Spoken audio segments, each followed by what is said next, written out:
Hello friend, welcome to my YouTube channel. आज मैं आपको बताने वाला हूँ क्या है सीता माता के लव और कुश के जन्म का रहस्य। वीडियो को जानने के लिए वीडियो के अंत तक बने रहें। लव और कुश का जन्म वाल्मीकि रामायण के उत्तराखंड में राम और सीता के पुत्र कुश का जन्म घास से हुआ है और लव को ज्येष्ठ पुत्र बताया। इस तरह हिंदू विरोधियों वामपंथियों ने हमारे धर्म ग्रंथ को दूषित करने हेतु अर्थ का अनर्थ बताकर झूठ परोसा, जबकि सत्य यह है कि वाल्मीकि रामायण में श्री राम और माता सीता के जुड़वा पुत्र और उनके नामकरण का वर्णन रामायण में पूर्णतः सत्य है। मान्यताओं के मुताबिक लव और कुश का जन्म यहीं पर हुआ था। भगवान राम ने जब सीता माता का त्याग किया तो उन्हें लक्ष्मण यहीं पर छोड़ गए थे। लव कुश की शिक्षा भी यहीं पर हुई थी और माता सीता भी इसी स्थान पर सती हुई थी। रामायण की रचना करके जन जन को उनके राम से मिलाने वाले महर्षि वाल्मीकि का आश्रम बागपत में है। इस आश्रम का इतिहास अनादिकाल से जुड़ा हुआ है।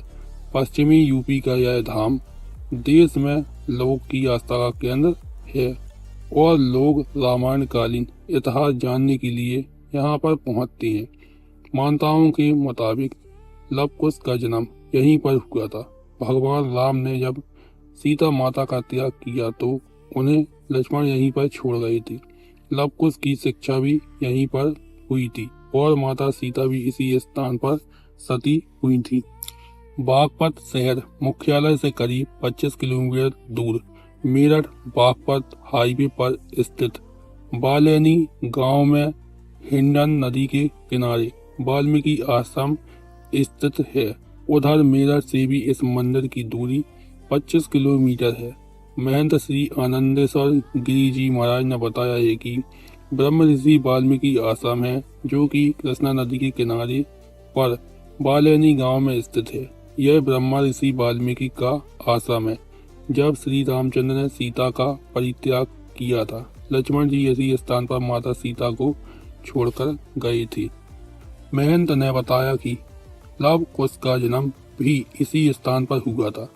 लव कुश की पाठशाला भी यहीं पर हुई थी और ब्रह्मा ऋषि वाल्मीकि ने पंचमुखी महादेव को यहाँ पर स्थापित किया था और माता सीता सती भी यहीं पर हुई थी।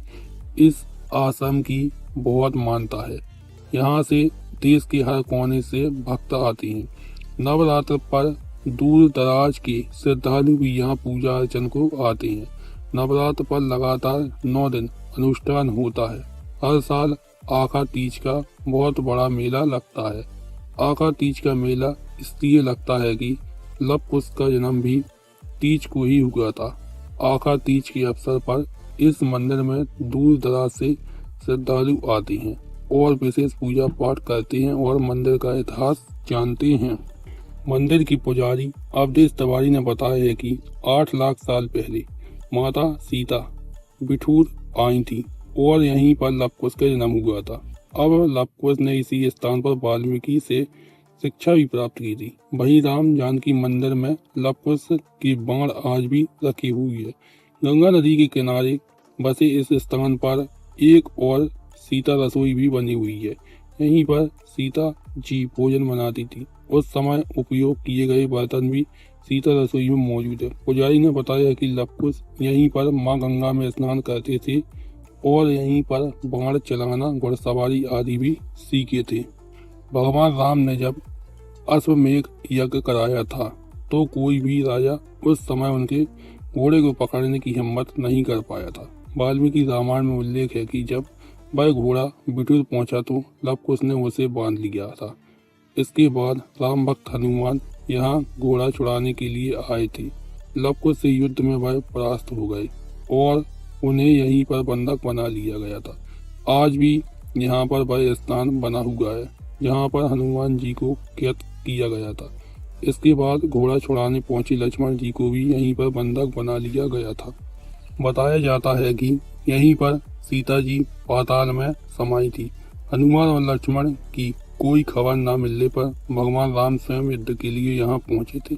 युद्ध के बीच में ही उन्हें पता चला कि जिन लव कुश से वे युद्ध कर रहे हैं वे उन्हीं के पुत्र हैं। इसके बाद माता सीता से राम की मुलाकात भी यहीं पर हुई थी। जब राम ने माता सीता को स्पर्श करने की कोशिश की तो वे धरती में समा गई। यह स्थान भी यहाँ मौजूद है। सुबह शाम इस स्थान पर पूजा की जाती है। वहाँ कुआं जिससे सीता जी पानी का उपयोग करती थी आज भी मौजूद है। प्राचीन समय के इस कुएं का पानी आज भी नहीं सूखा है। इसके अलावा लव कुश जिस पेड़ के नीचे शिक्षा लिया करते थे वह भी यहीं पर मौजूद है। अगर आपको मेरा वीडियो अच्छा लगा हो तो वीडियो को लाइक कीजिए, चैनल को सब्सक्राइब कीजिए और वीडियो को शेयर कीजिए।